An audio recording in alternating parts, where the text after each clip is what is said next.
రహస్యాన్ని రహస్యంగానే అట్టిపెట్టాలి. ఎప్పుడు మనిషి 9 రకాల విషయాలు రహస్యంగా అట్టిపెట్టాలట.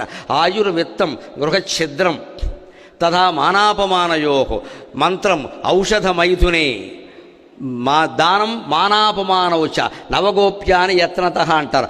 ఆయువు వయస్సు అడిగితే ఎప్పుడూ ఖచ్చితంగా చెప్పకూడదు, అది ప్రమాదం.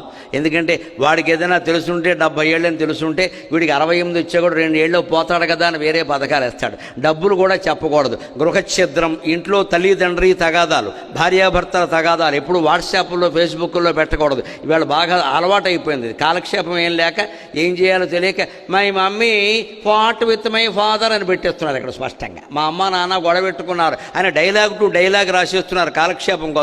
ఇంట్లో విషయాలన్నీ బయటికి వెళ్ళిపోయాయి.